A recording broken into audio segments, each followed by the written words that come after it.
Hello everybody. I just wanted to update you on our Ibex 19 QBS. This is our third video, I believe. This is about our 7th trip, and I think we've gone about 3,500 miles on it. So I just wanted to give you all an update on what we like and what we don't like about it. My previous videos, I think the number one thing I complained about was the ride height. It was just too low, and the back stab jacks would hit curbs and anything that we would, drive out of driveways and whatnot. And that was really unfortunate until I found someone that could lift it for me. So now, it's hard to probably tell in the video, but we put a 4-inch lift on it, which was really easy and it was pretty inexpensive. It was $600. Now, if you compare the other videos I've posted, you could barely see all the way across underneath the trailer because it was so low.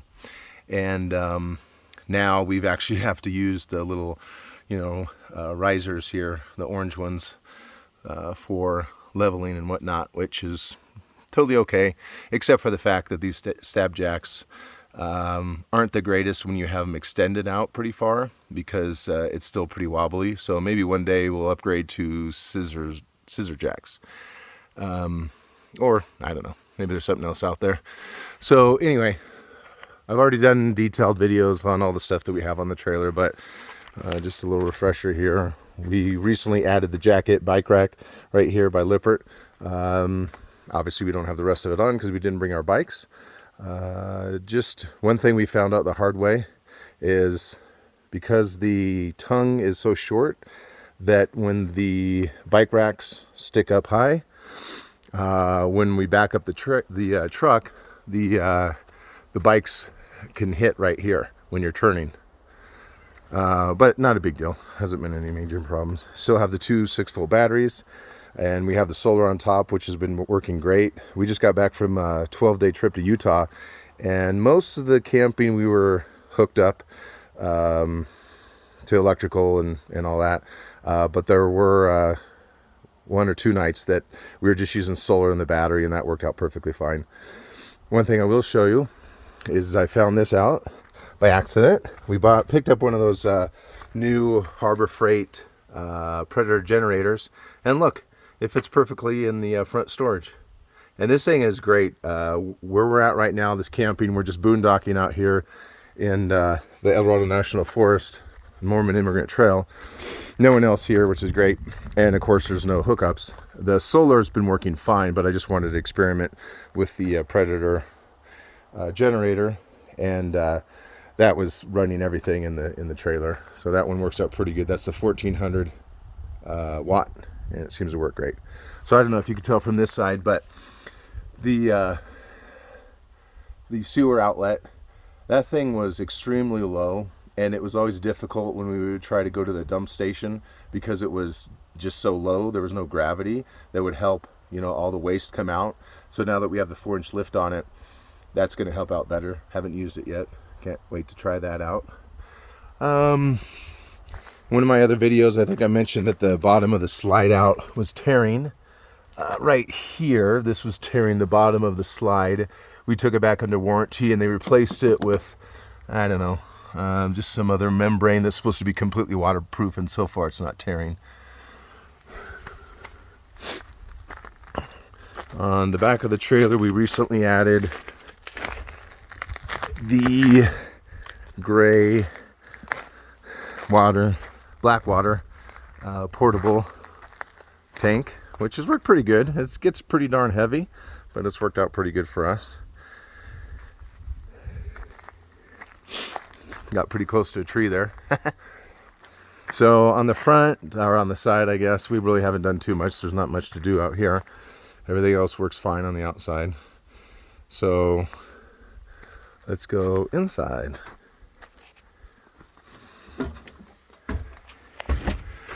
So again, my other videos show more detail of everything that's inside the trailer. This is one thing that we added. This was kind of cool, a little chopping block. My better half made this for us. So the sink is huge. We don't always need that, but we need more space for a chopping block. So now we have this piece. I don't know, it's like 3 feet that sticks out. It's pretty sturdy. I like that. Inside the kitchen is normal. Everything is perfectly fine there. Bed's fine. I don't know if I can do this, but I think last time I mentioned that it only had one of the gas-filled shocks, which made it hard to open up the bed. I purchased another one and added that. And then also I relocated the inverter. The inverter on mine was in the front storage compartment, which I thought was an odd spot. So I relocated it under the bed, which I think is a little bit more safer. There we go. Inside, again, my other videos mention, you know, a couple little screws that have fallen out. All the screws for the heaters kind of, you know, fell out, and, you know, no biggie. Just put them back in. I put some silicone around them. Some of the trim pieces, you know, kind of came undone. Nothing major there. Easy fixes. Otherwise, all the mechanical stuff has worked pretty darn good. We haven't had any problems with anything mechanical or electrical. It's just more the fit and finish stuff. And I don't know why, but I think I've pretty much got the whole solar stuff all figured out.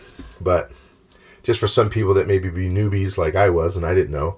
So battery, hit the battery button, and it goes up to good. Well, it doesn't say that it's charging, right? Well, I've got a bunch of stuff turned on. So, and the solar right now, we're in the shade a little bit, so we're not getting a whole lot of amps from the solar. Looks like we're getting, yeah, not even an amp. So, with the lights on right now, I think I have all the lights on. The battery is just good. It's not, I assume it's because we're not getting enough solar, so I'm using more amps than we are getting from solar. But, if I turn off lights,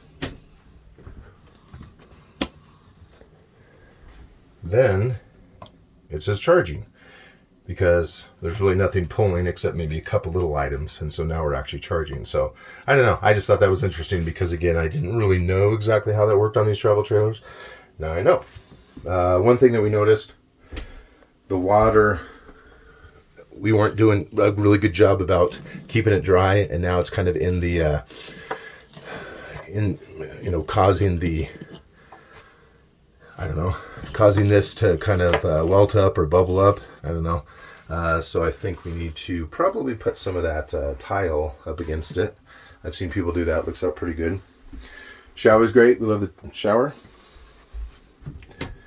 I don't know what else there is to say, really. We love this thing.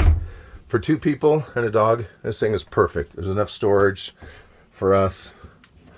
Again, we went to Utah. We did, I think, 2,400 miles round trip from California, and we didn't have a single problem. Well, we did have one problem. I'll show you that outside. We did get a scare, though, because when we went through the Zion Tunnel, they said we were too wide, and then I actually went to their website and proved to them that we were not too wide, so they actually let us drive through the Zion Tunnel. This trailer is wider than I think a lot of single-axle trailers. So the only problem we had on that trip was the cover for the refrigerator fell off. There was only one screw holding it, and just by chance, I walked by it and saw that it was falling off. So I climbed up there, realized that the screws they used were too short, so they didn't have enough thread into the top of the trailer. So easy, just got longer screws, which I had, and put some silicone and screwed them in, and put some duct tape on top of it just to hold it until it dried, and it's been perfectly fine since then. So otherwise, we're still loving the trailer. If you want more information on the lift and who did it and how they did it, maybe I'll do another video, or I don't know. It's probably hard to see underneath here, maybe, but all they did is put a 4-inch block of metal in between the trailer frame and the axle and welded it. And hopefully they know what they're doing. But otherwise, I love it. That is higher. So anyway, let me know if you have any questions. Oh, the other thing that we just did is, if you can tell the picture, but we got those sunshades that you get for cars, and we just cut those, and they fit really good in the windows, in between the shade and the window. And this morning we were actually able to sleep in because there was no sun coming through. All right, well, there's our, I think, a third video of the Ibex 19 QBS. Thank you.